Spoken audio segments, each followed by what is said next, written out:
بسم اللہ الرحمن الرحیم۔ صرف 5 منٹ کا مدرسہ قرآن و حدیث کی روشنی میں 218واں دن آج شعبان المعظم۔ نمبر 1 اسلامی تاریخ۔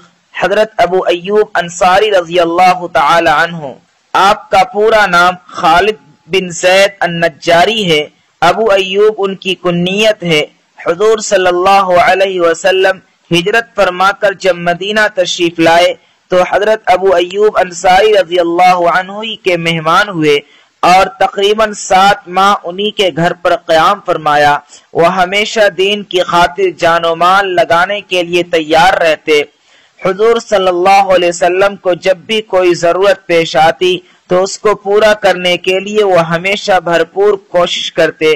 اسی لیے ہر غزوہ میں حضور صلی اللہ علیہ وسلم کے ساتھ رہے، یہاں تک کہ حضور صلی اللہ علیہ وسلم کے دنیا سے پردہ فرمانے کے بعد بھی آپ مستقل دین کی خاطر لمبے لمبے سفر کرتے رہے۔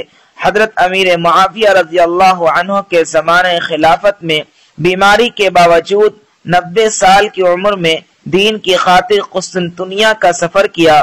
جب راستے میں زیادہ طبیعت خراب ہوئی تو فرمایا، میں نے حضور صلی اللہ علیہ وسلم سے سنا ہے کہ جو اللہ کے راستے میں اپنے گھر سے جتنا دور جا کر مرے گا، قیامت کے دن وہ اتنا ہی مجھ سے قریب ہوگا۔ اس لیے میری موت کے بعد بھی میری لاش کو ساتھ لے چلنا اور جہاں تمہاری آخری منزل ہوگی وہاں مجھے دفن کرنا۔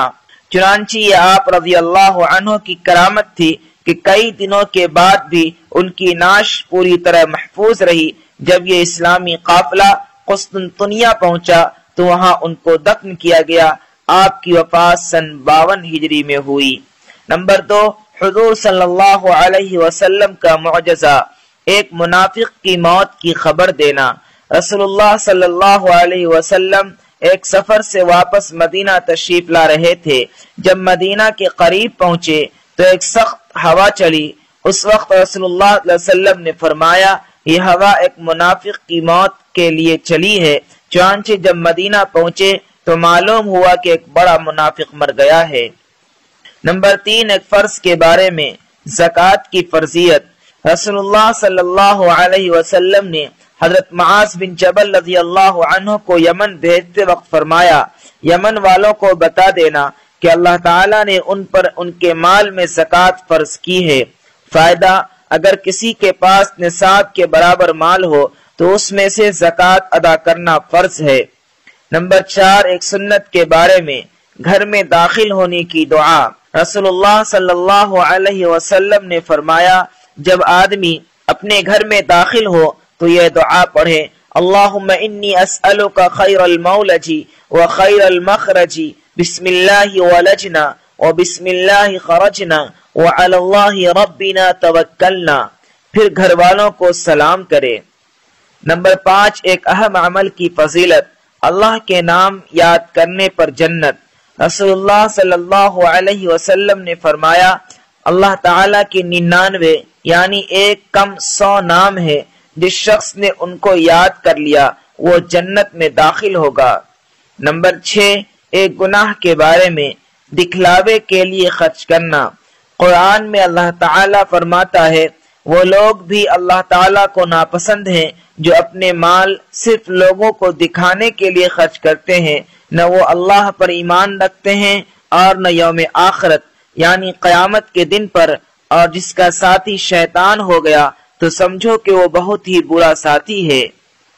نمبر 7 دنیا کے بارے میں، نافرمانوں سے نعمتیں چھین لی جاتی ہیں۔ قرآن میں اللہ تعالیٰ فرماتا ہے، وہ نافرمان لوگ کتنے ہی باغ، چشمے، کھیتیاں اور عمدہ مکانات اور آرام کے سامان جن میں وہ مزے کیا کرتے تھے سب چھوڑ گئے۔ ہم نے اسی طرح کیا اور ان سب چیزوں کا وارث ایک دوسری قوم کو بنا دیا، پھر ان لوگوں پر نہ تو آسمان رویا اور نہ ہی زمین اور نہ ہی ان کو مہلت دی گئی۔ نمبر 8 آخرت کے بارے میں، قیامت کے دن زیادہ عمل بھی کم لگے گا۔